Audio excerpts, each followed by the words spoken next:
Welcome to the Practice Brave podcast.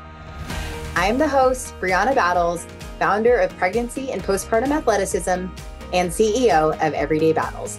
I'm a career strength and conditioning coach, entrepreneur, mom of 2 wild little boys, and a lifelong athlete. I believe that athleticism does not end when motherhood begins, and this podcast is dedicated to coaching you by providing meaningful conversations, insights, and interview topics related to fitness, mindset, parenting, and of course, all the nuances of pregnancy and postpartum. From expert interviews to engaging conversations and reflections, this podcast is your trustworthy, relatable resource for learning how to practice brave through every season in your life. Hey everyone, welcome back to the Practice Brave podcast. Today I am here with Jason Brown, and we're going to be talking about training fundamentals that are really helpful for both athletes and coaches to keep in mind. I'm going to let Jason formally introduce himself because he is a very experienced coach and has a lot going on in what he does and what he's pursuing still, even as a student. So Jason, thank you for being here. Yes, thank you for having me. I really appreciate it. It's great to connect with more like-minded people in this online world we're living in today. Absolutely. Or just talking about the value of getting connected and having conversations and just going beyond just basically just following people online and further having conversations. And that's what I love having this podcast and this platform for. So give us a little bit of your background as a coach, but even like what preceded getting into coaching. Yeah, so I've been involved with strength and conditioning from a very young age. I was exposed to it real early because my mother was into powerlifting, and that kind of was the catalyst for strength training and muscles and bodybuilding and all the great stuff that, I was exposed to early on. And for me, it was always a way to build my skills with athletics. And I was lucky, really, really lucky to have access to a great facility locally that had strength and conditioning coaches that, later went on to be Division I strength coaches. And one of my main coaches interned with Poliquin for a couple years. So I had exposure to a lot of things early on that I think kind of set me up for the direction I went with strength training, with conditioning, with the conjugate system, learning about Louis Simmons and Westside Barbell and all these great training systems. And for me, it was kind of I always was really enamored by program design.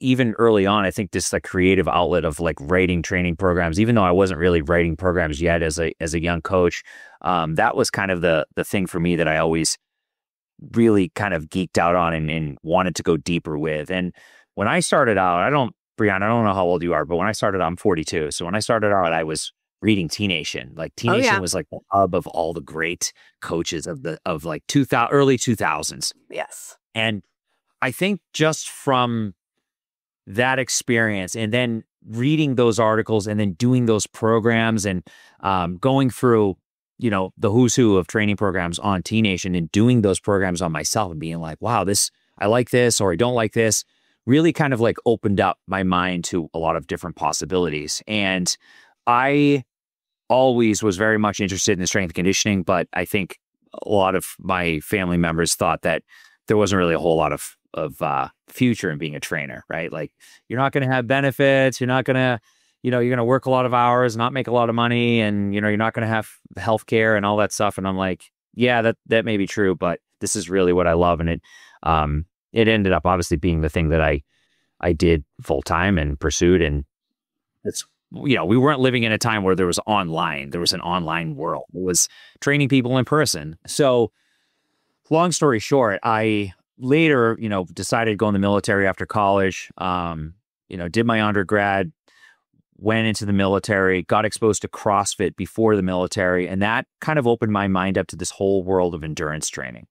And when I was coming up in the strength and conditioning world, it was like endurance training was over here, strength and conditioning was over here, and like they didn't exist together. They were very separate and very different. And molecularly, if we look at just physiologically how these things work, they were very different things, and you didn't mix the two.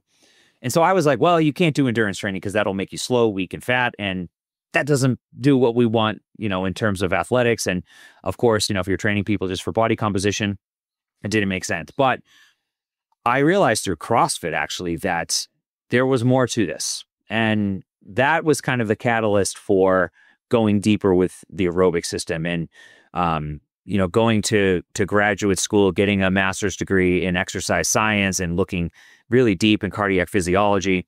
And then obviously later pursuing a PhD in these very topics was really something that I knew there was more there. And I didn't necessarily know how these things interacted, but I wanted to know more.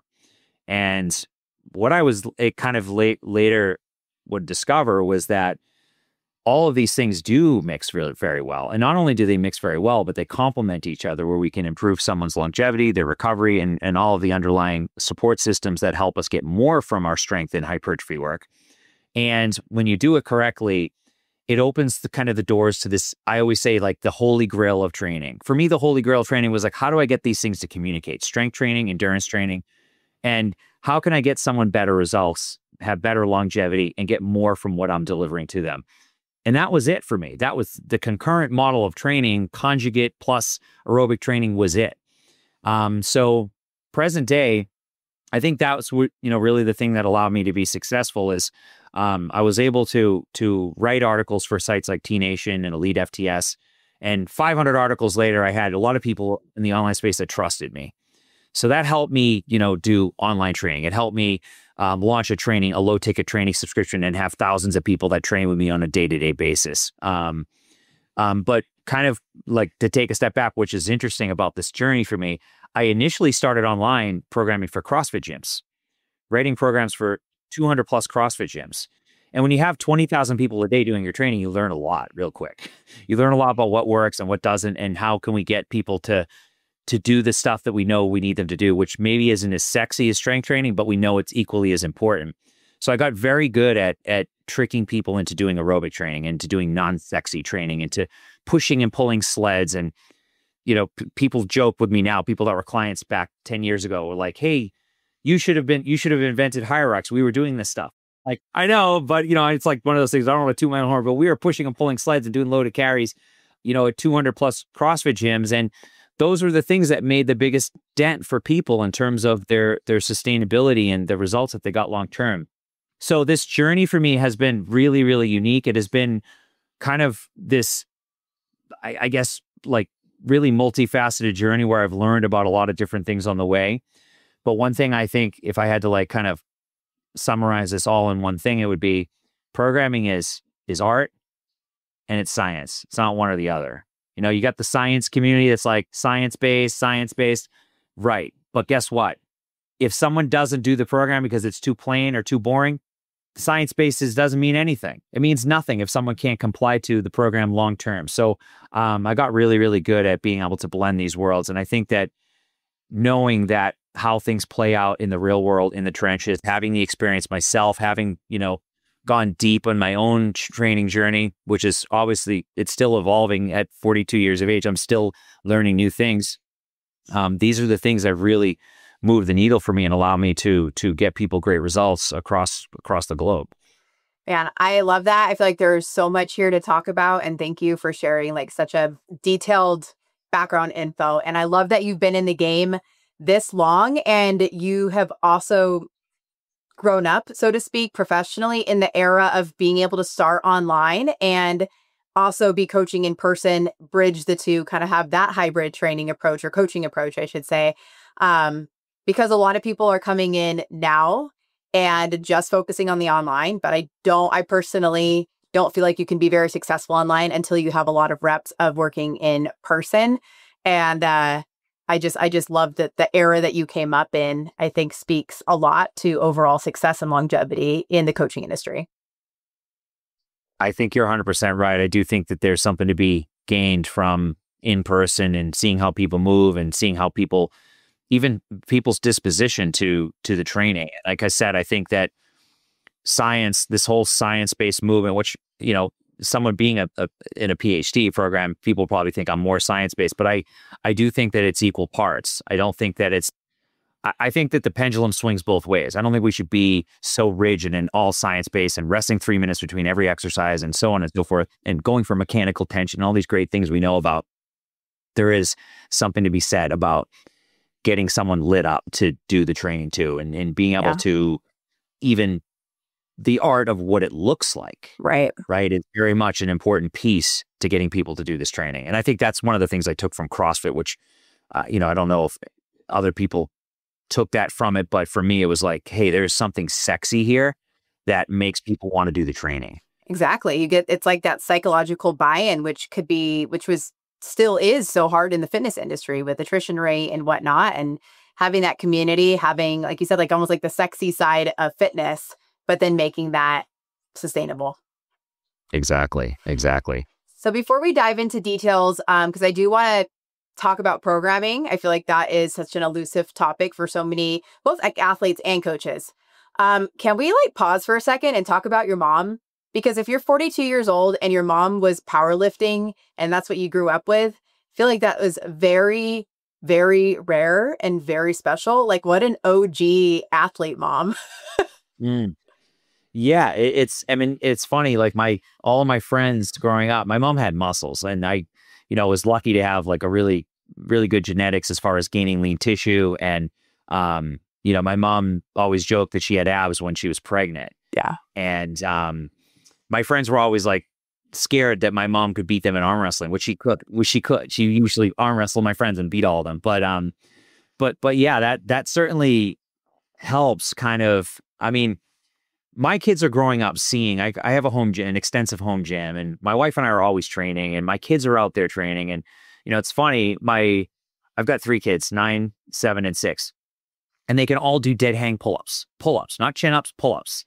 We went to a thing where there was a Marine Corps recruiting thing, and the Marine Corps, they're like famous for having the pull-up bar, and like, hey, how many pull-ups can we do? And all of my kids get up, I boost them up, and each of them knocked out 3 pull-ups, and all the people are like, look, what the heck? Like, these kids are doing dead hang pull-ups, strict pull-ups.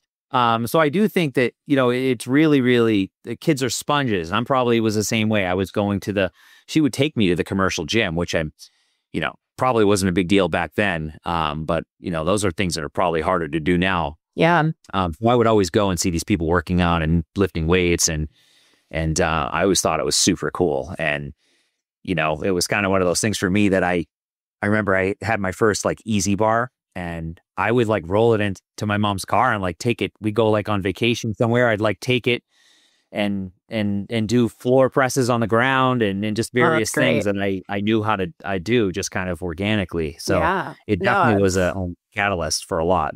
I just think it's great because, I think so many people are like almost thinking that being an athlete mom or training during pregnancy or having that be a big part of your life is like new. And while it is in some ways, I just love hearing examples like that where it's like, no, like women have been lifting and pursuing this for a long time. It's just, there's so much more attention on it now.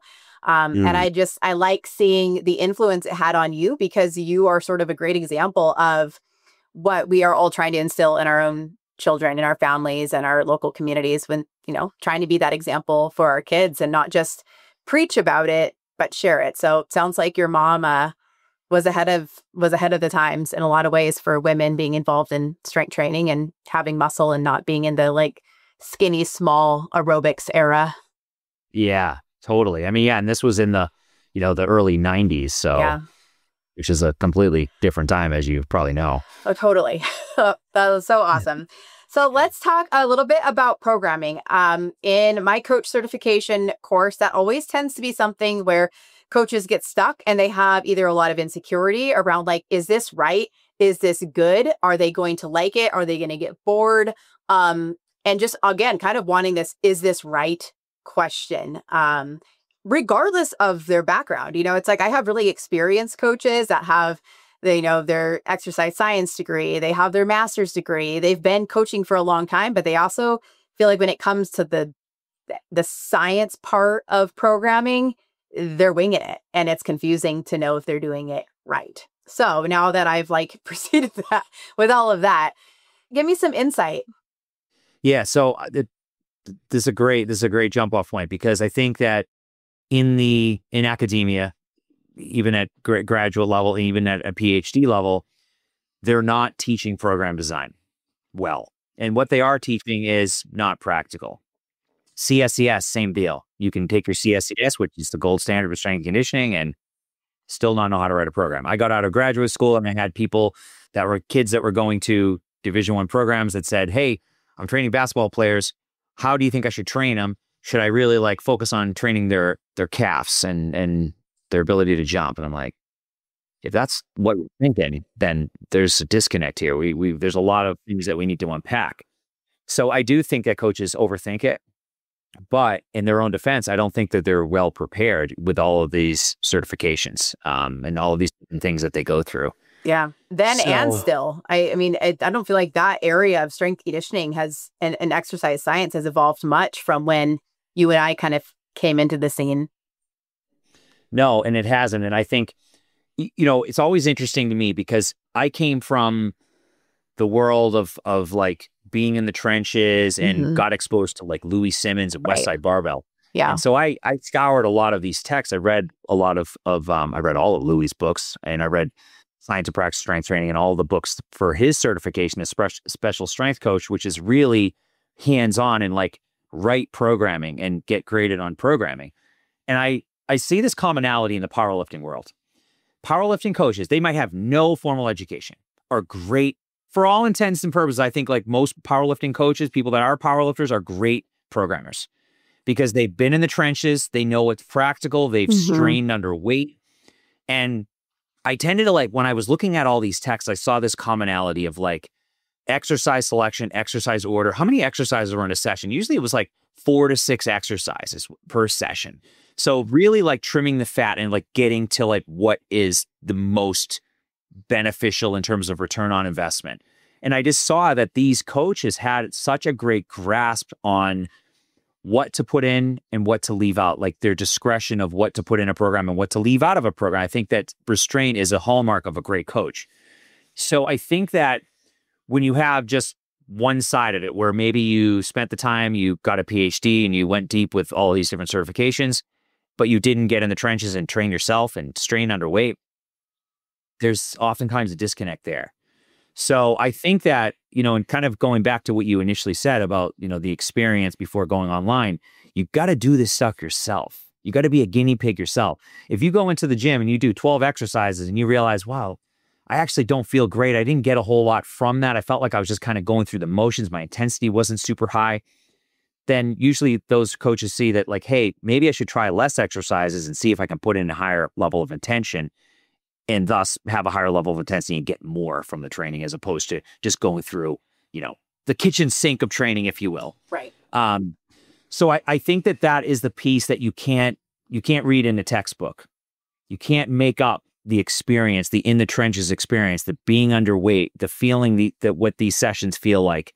You can't replace that. So all the education in the world can't save you. You got to do it yourself. No, absolutely.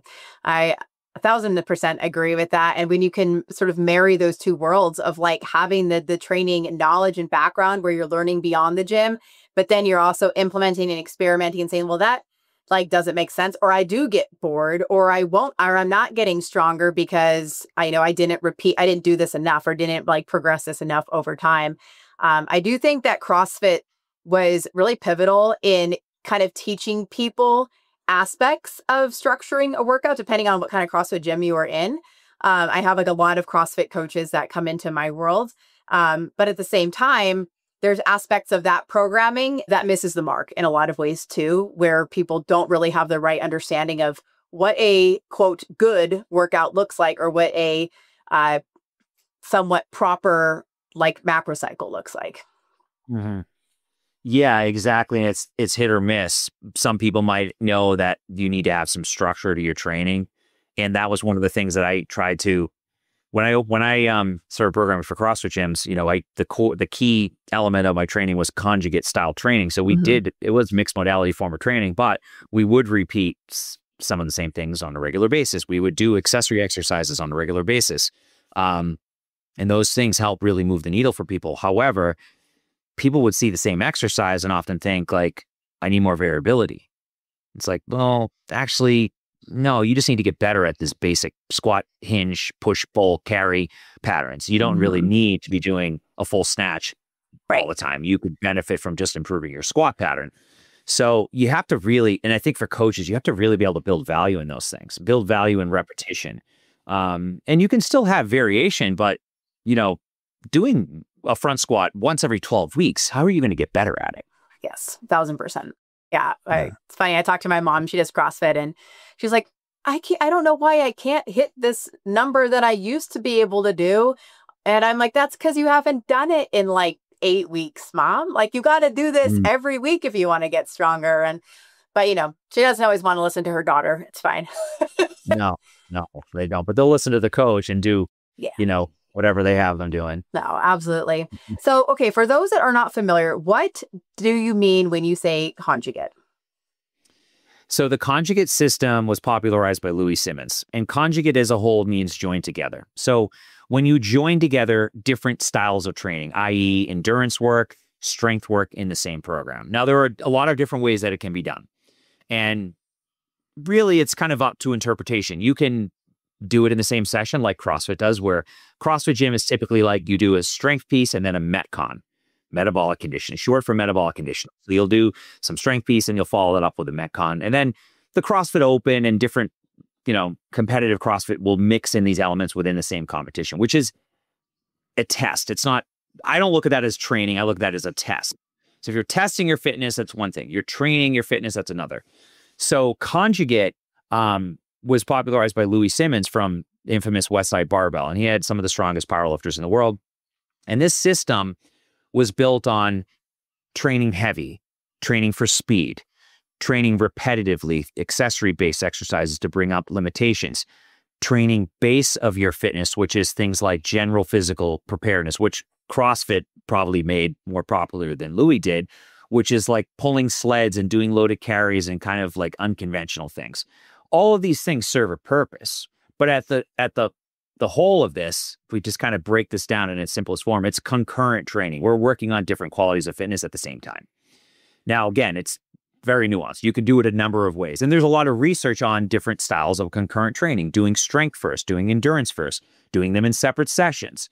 How can we, manage the molecular pathways that exist of endurance training and hypertrophy? So there are all these different nuances to this, which is really, really cool. For me, it's really, really cool when you break it down. But I think just for like anyone that might be new to it, training strength on one day, training endurance on the other, right? And how do those things work together when we can have dissimilar modes of training within the same week? That is the question. And that's what I've been trying to maximize now for the better part of a decade. And there's a lot of ways to skin the cat. I mean, CrossFit gyms like your mom is going to, they're probably doing it how I mentioned, where they're doing a strength piece followed by a metcon. The question is whether or not is that the best way for most people. I would say it's no.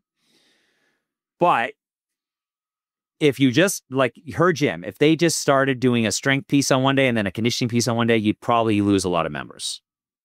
Yeah, that's why there's like that art and that science of like, how are we best serving and coaching, but also progressing and keeping people safe and healthy in their training. It's a weird world. Double-edged sword. Yeah. Because someone that's not on the program, like for instance, if someone's on my training subscription and let's just say they want more variance, they want to do different training all the time, they're probably not going to last with me because I'm going to ask them to do the same training for 4 weeks. Yep. And there might be micro progressions in there across 4 weeks, but progression, that's I think a really important point. Progression is simply doing the training repeatedly. So you might move better. So if you think about this, I always tell people this, and I think this is really important for people to be able to look at this through the lens of just like, how does this look across 4 weeks? So week 1, you get exposed to training. Maybe you've never seen it before. Maybe it's exercises you've never done before. So that's just learning. I'm not training. I'm just learning. I'm learning how to move. I'm looking at my app. Oh, I got to do this. I got to rest this long. I'm learning. I'm watching demo videos. Week 2, now I've done that training once, so it's familiar, right? So maybe I push a little bit harder. Maybe I watch a little bit less demo videos and I'm focusing more on the actual training session. Week 3, now I know the training. I'm probably not even looking at my phone because I've done it now for 2 weeks. Week 4, now I'm really pushing. So for week 4, the intensity is the highest. Week 4, I'm not fumbling with my phone. Week 4, I'm not overthinking. I'm not second guessing loading. How am I progressing in weight? Am I progressing weight? Maybe I feel like it's an off week or I've had a poor night of sleep. All of these things you can take into consideration. Now, on the other end of the spectrum, let's just say I do week 1 is training, CrossFit style training, where it's like WODs. Week 2 are new WODs. Week 3 are new WODs. How am I getting better at the squat, the hinge, the push, the pull? How am I getting better at my foundational movement patterns? How do I know how to push? I don't know because it's new training. So I'm constantly in this cycle of learning. No, I love that you said all this. I think it summarizes it really well. Because I mean, similar to you, when you have like online programs, you're getting people in there, but then you're also getting feedback from people and you're watching like the trends with, I guess, what you put out there and then like what their behavior is. And I can tell you with my postpartum program, which I feel as if there was ever a need for true progressive overload and trusting a freaking process, it is postpartum, where it really freaking matters in terms of like building upon a foundation or creating a foundation, having that neuromuscular connection again, and then building upon that with load, intensity, volume, all of that, right? And one of the number one complaints I get is like, well, why do the like 2 weeks repeat? And it's exactly for the reasons you say, but I think that we've been culturally as a fitness industry so conditioned of like, we need variety, and doing the same thing back to back isn't like as hard or is not challenging, but like you just beautifully said, like you are getting better because you're doing it, because you've had that familiarity, you have that foundation, you're building upon a foundation, and that will give you the best results long-term. 100%. And I've experimented with this extensively over the years. And it's funny, for a long time on my training subscription, we would do 3-week blocks of training. So the same variations for 3 weeks. You know, we do things like speed training. So there's a progression in there where we're going up incrementally week to week. But even doing like, we're going to do a heavy front squat. It might be like a heavy 3 on week 1, a heavy 2 on week 2, and a heavy 1 on week 3. So we're culminating on the highest level of intensity. So again, just basic progressive overload and basic periodization. It's not overly sexy, but what I found was that the clients I was working with one-on-one, it's kind of a different business for me, my one-on-one clients, got better results from 4 weeks. Like, by and large, it was just unanimous. They got better results from being exposed to the same training a 4th week. So I actually recently, this was probably 3 or 4 months ago, I switched all my online training, which is, about 1,000 people. So a lot of people to potentially upset. I said, listen, my clients are getting better results on that 4th week. You guys will get better results too. I am 100% certain of it, because when we do a method like cluster sets or wave loading, you need that 4th week to know where to go with the desired load or the desired intensity. You need that 4th week. That 4th week is when the magic really happens. Lo and behold, that's what happened. And I literally have thousands of testimonials from people that have been on my training over the years of, getting more results from doing less, getting more results from focusing on quality, less exercises, more intention.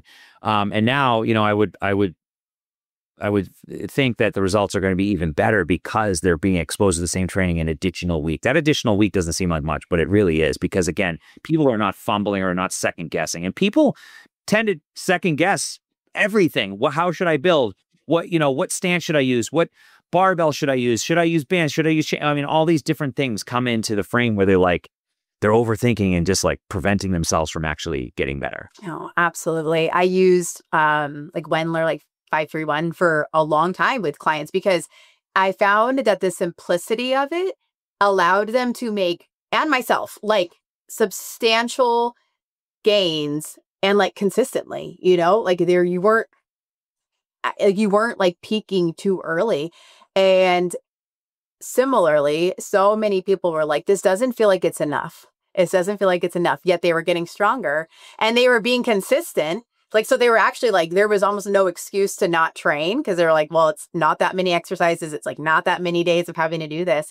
And I feel like that was where there was a lot of aha moments, but also a lot of people that just really struggled to trust the process because it didn't seem like enough to get the results that they were wanting. And not just in strength, but also in like body composition, kind of everything. And I think we've been sold a message, and especially online, we see a lot of fancy exercises. We see so many different exercises when it's like, come work out with me. And it's like so many movements that these influencers like a buffet essentially, of exercise. yeah, so many. And it's just like, first of all, that's not practical for, I don't know, anybody with a life outside of the gym. And you and I both have lives that are attached to the gym, but even still, like, we probably don't have the capacity to be running a business, being involved with our families, and just like having, again, like life and interests outside of training, to be in the gym that long with that much volume and even like that much load, which takes more time of training. And so I think it becomes really confusing for people to navigate when that's what they're shown,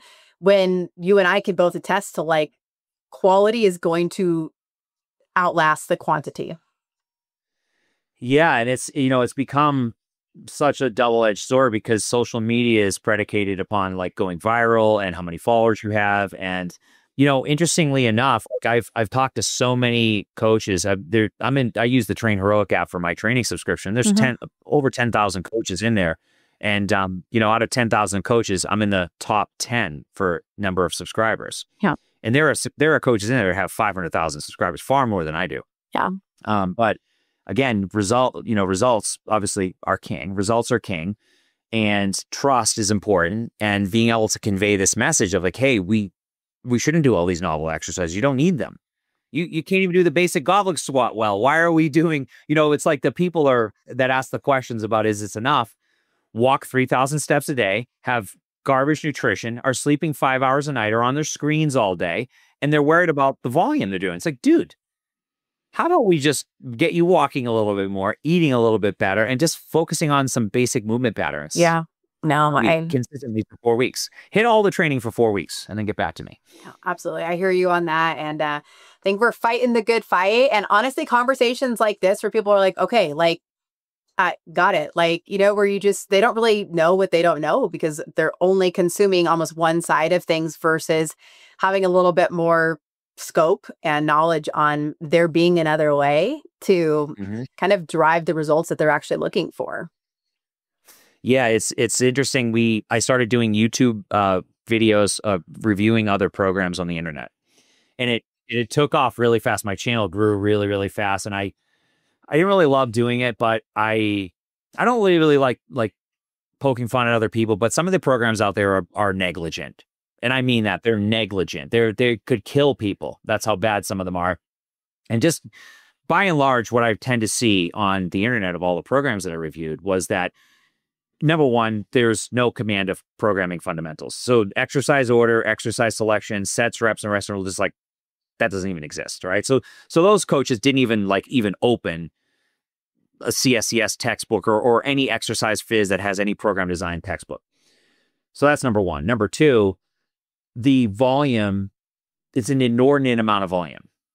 So give you an example, a pattern like a dip, a bar dip, which, as we know, is a pattern that stresses local musculature and it puts the pecs in a stretch position. And obviously there's a lot of activity in the pectorals, triceps, and front deltoids. Okay, we know that to be true. It's a movement that you're probably not going to ask someone to do 5 sets of 20, 100 total reps with, but I would see volume like that. So volume was just a complete mismatch for the movement pattern. And then asking people to do 10, 12 exercises per session. 2+ hour training session with just insane volume across those exercises. And again, this is just for me, Yuri Verkhoshansky, he's a famous Russian sports scientist, famously said, any idiot can make any idiot tired. And I always say that when I go speak live to coaches, I always have that quote in my talk. Because any coach can make you tired. They can have you do 1,000 burpees. You'll be tired. You'll sweat. You'll be tired. You'll be sore. But the question is whether or not that's going to allow you to have long-term results. Is that going to allow you to feel better, look better, perform better, live longer? And the unequivocal answer is no. You need a training plan for that. You need to be able to support all these systems in the human body. And coaches, like yourself, know how to do that. And that is what makes the difference between working out and training. Yeah.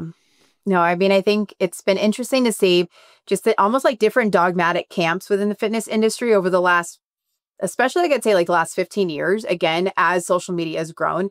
We have bodybuilders and then powerlifters and then CrossFitters, but then we have our endurance athletes. So the runners, triathletes who they don't want to lift at all.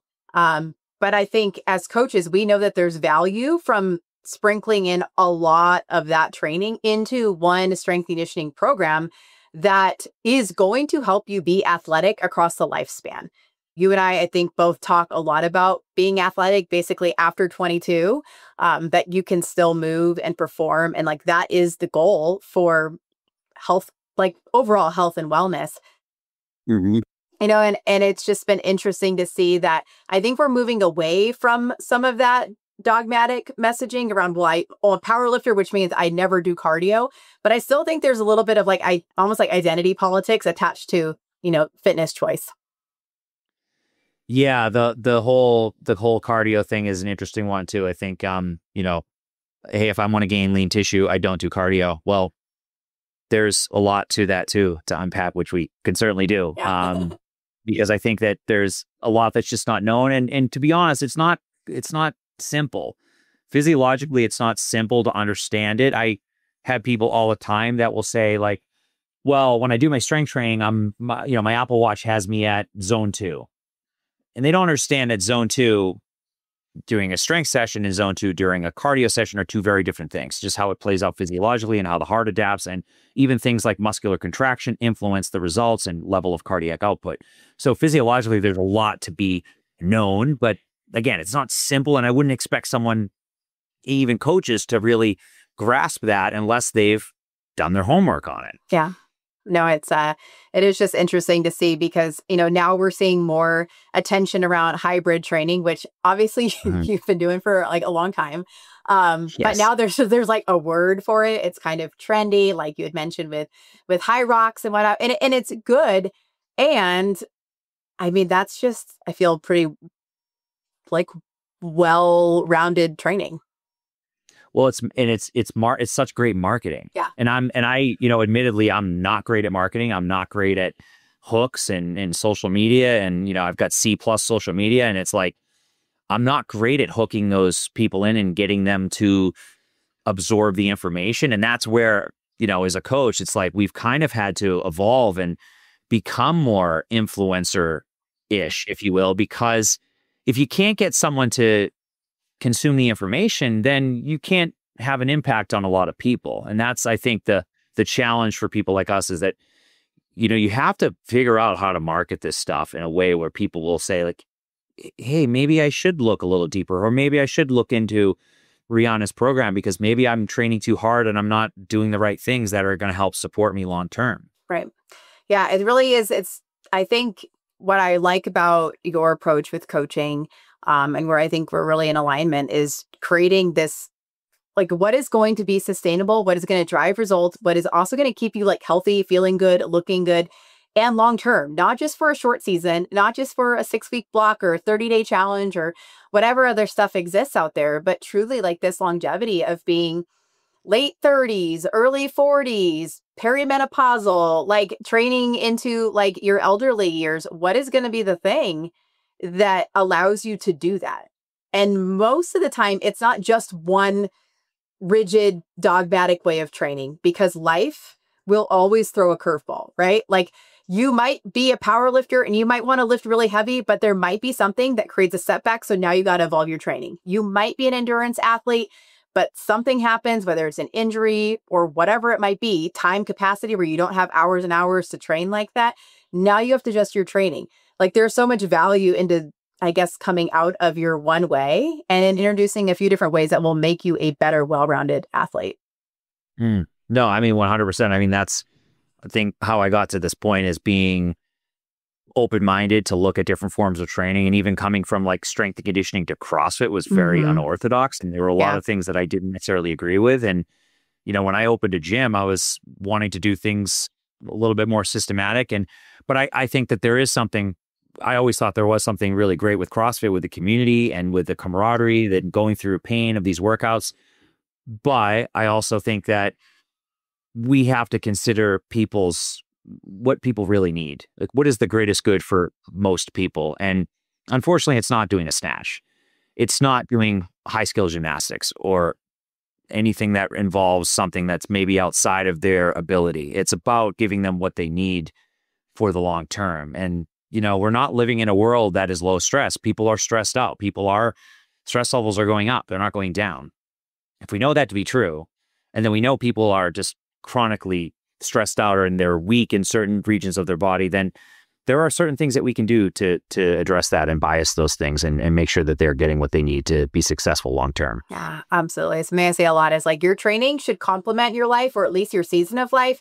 It should not further complicate it. So like how do we like find that balance? And I think that's like a constant reassessment, and why having different blocks of training focuses and being adaptable is really going to be the key, whether you are the athlete yourself or you're working with somebody. And like, that's where, you mentioned earlier, like the art of it is being able to read the room and like read the person and not just stay so rigid and committed to, well, this is the right way. This is what you have to do. Yeah, I'm always wary of anyone that says that. And I think this, like you said, you've got on social media, the camps that are just going back and forth fighting about, you got kettlebells, you got science-based, you got, functional patterns. I mean, all these people are just saying, you're stupid. But I really do believe that there's something to be gained from being open-minded and learning about what someone else is doing. I don't have all the answers. And I want to continue to grow and learn, but you got to evolve and be willing to hear someone's point of view and not just fight with people about what's the right way. The right way is what is aligned with you right now in your current, like you said, season of life. My season of life right now is very different than it was 10 years ago. Prior to kids, I'm sure prior to kids, I mean, that was very different. Different season of life where I had a different split of training back then. There are certain things I don't do anymore for the very reason that I just can't, incur any type of setbacks. Like I can't be injured. I can't take the risk of being injured now at this age of my life. Yeah. So I think being receptive to that is very important. Absolutely. So speaking of evolved, you mentioned that you are getting your PhD currently. So tell us what it's about and like what inspired that next path of education and growth as a coach. Yeah. So when I was in graduate school, I went to graduate school years after my undergrad. It was actually during when I was having kids, which was challenging in and of itself. But I was lucky that there was where I lived at the time, there was a university real close, like 20 minutes from my house, that had a really reputable exercise science program. So I went and got my master's degree in exercise science. And I had always planned to get a PhD, but then COVID hit. So it was like, oh, okay, well, this is probably going to be put on hold, or maybe I won't be able to do it. Maybe it's just not on the cards for me. Well, interestingly enough, COVID was the catalyst for a lot of online programs. A lot of online programs started coming out. And before this, getting a PhD online, I'm pretty sure it wasn't even possible to do that because of labs and various aspects to it. But long story short, I mean, what was it? Two years ago now, a little over 2 years ago, I started researching PhD programs, exercise-based PhD programs online. And I found a few that I liked, and I ended up deciding on one and applied and got in and started the PhD process. And initially I was expecting a level of coursework to be around 8 hours a week, and it ended up being about almost triple that. So I got into it and I'm like, I'm biting off way more than I can chew with being a dad and being a business owner and having just already a lot on my plate. But I'm the kind of person, when I tell someone I'm going to do something, and I told people on purpose that I was going to do this. I even told people online, I'm going to do this. And I put myself in a position where I couldn't go back. So there was a lot of obscenities, a lot of F-bombs dropped. Like, why did I put myself out there and commit to this? But needless to say, I'm 2.5 years into it now. I'm more than halfway done, and I'm almost done with my coursework. So I ended up just going and doing what I had to do to comply with the demands of it. But I really love learning. So it's funny, out of everything I do in my business, the PhD the volume of work is high, but I really enjoy it probably more than anything else I do right now, because I do love learning. I love geeking out. I love going deeper. And I thought I had a pretty good command of exercise physiology, and I really realized that I didn't. It really exposed me to thinking I was like, oh, wow, I know the Krebs cycle and I know the sliding filament theory, but do I really know it? And I really didn't know. And it has opened up already. It's kind of almost been a cheat code with understanding like cardiac physiology and being able to go deeper with concurrent training. So long story short, my PhD is, my dissertation is a quantitative analysis of concurrent training, kind of what we've been talking about. And I'm going to look at two different styles of concurrent training within my own training world and my training subscription, having two cohorts of people that are going through two different styles of concurrent training. And again, the inclusion of things like aerobic work, strength training, power work, all in the same program, it has been researched, and it's been researched extensively, but it's been researched in very different ways than I'm going to research it. So it's really exciting that I'm going to be able to actually conduct a study on my own training, and be able to, be one of the foremost authorities on concurrent training is something that's been a goal for me. So I do think the work itself will be worth it. I have never thought for 1 minute this is not going to be worth it in the long run for me. I thought that, I will walk away from this and thinking like, wow, I'm glad I did that and went through the pain of doing this amongst all these other things that I'm currently doing. Yeah. I mean, what an incredible, I guess, full circle, pathway that you're on with starting back in the T-Nation days and reading so much about that, right? Just the OG days of strength conditioning, of programming, of all of that. And then full circle doing that yourself and really contributing it in such a high level. I think that's really incredible. Thank you. I appreciate that. It's definitely been humbling, and like I said, I love learning. So it's a lot of fun. And even I'm in a nutrition course right now, and I haven't done nutrition. For me is not an area I spent a lot of time on over the years. I purposely took this course because I have not spent a lot of time going deep with nutrition like I, probably should have. I've really gone deep with exercise phys and things like that. So it's really cool. I enjoy it, and I think that people always ask, would you recommend that other people do it? I think it's just like a training program, to each his own. What works for me might not work for you. You might not be into the same things. For me, it makes sense and it works. I can fit it into my lifestyle. But the long end of it is, I think that you need to have practical experience. So, if you take anything from this episode, it would be, if you don't have practical knowledge, you're not in the trenches, or you're not training, you have never trained people in person, start there before you get another certification, or you go back to school for, a degree. Yeah, no, absolutely. So tell us where people can how can people work with you essentially?